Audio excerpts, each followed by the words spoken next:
In this video, we are going to discuss how to multiply and divide numbers to correct significant figures. So let's take an example where we multiply 12 with 4. Now to find answer in correct significant figure, we are going to follow certain steps. The first step will be to perform the multiplication. So when I solve this, 12 times 4 will give me 48. The second step is to count the number of significant digits in each original numbers. So the number of significant digit in 12 is 2 and number of significant digit in 4 is 1. Then we need to identify the smallest count. Between 2 and 1, the smallest is 1. And then we will round off the final answer to the least number of significant figure. So my least significant figure here is 1. I need to round off 48 such that it has only one significant figure. Now the key to do this is to round off 48 to its closest 10. Now what does that mean? Let's say if I have a number 32. 32 lies between two multiples of 10s, 30 and 40. I can round off 30 to the closest one. So we all know that 32 is more closer to 30 than to 40. So I round this off to 30. The reason why we do this is because whenever we have a two-digit number and we need to round it off to a single significant figure, you need to replace the last number with a 0. So I always have to go to the closest 10. Now the number 48 lies between 40 and 50. And we know that it is more closer to 50 compared to 40. So I will round this off to 50. So this is how you multiply and divide numbers using correct significant figures. Now let's take a few more examples. I'm going to keep the rules here and we are going to follow the same rule to solve each of them. The first one is to multiply 139 with 1.4. So do the first step, perform the multiplication. You get the answer to be 194.6. Then we count the number of significant figures in each of the original number. 139 has 3 significant figures. 1.4 has 2. My final answer must have the lowest significant figure, which is 2. So I need to round off 194.6 to have only 2 significant digits. So 1 and 9 are allowed, but I need to round off the other 2. So 194.6 lies between 190 and 200. And we can see that it is more closer to 190 compared to 200. So I will round this off to 190.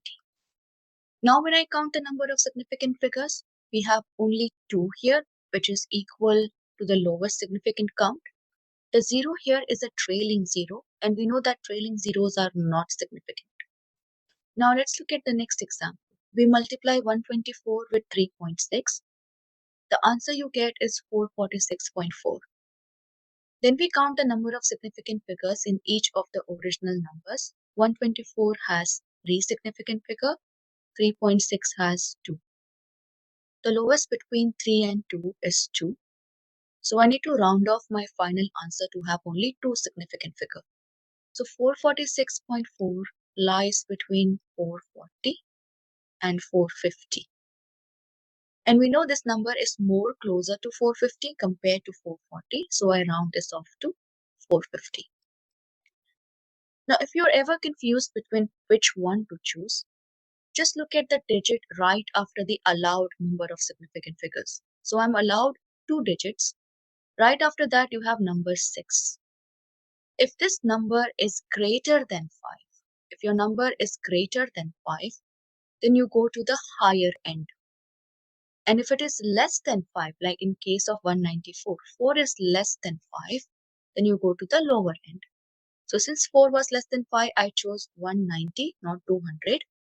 But 6 is greater than 5, I chose 450. Now we do the same thing with division. We follow the same steps. First we perform division in place of multiplication. So we divide 136 with 12 and you get 11.33333. Now we find out significant digits in each original number. 136 has 3 and this has 2. I need to round off my final answer to the lowest significant figure, which is 2 over here. So since I want only two significant digits, I'm allowed to keep 11, but I need to get rid of these threes. So since 3 is a number which is less than 5, I can just drop them and write this to be equal to 11. If in place of 3 I had something like 11.67 and so on. 6 over here is greater than 5, then I have to round up. So instead of writing this as 11, I would have written it to be 12. Let's do the same thing with the last one. 225 divided by 17. So we first do the math, we do the division, and the answer comes out to be 13.23529. Then we find the number of significant figures in each of the number. So 225 has 3 significant digits, 17 has 2. I need to round this off to the lowest significant figure, which is 2. I'm allowed to keep 13, which is 2 significant digit. I need to round off the rest of the number. Again, it's after a decimal point and 2 is smaller than 5. Then I can drop this whole thing and write this to be equal to 13. So this is how you can multiply and divide number to correct significant figures. Just follow the 4 steps to get correct answers.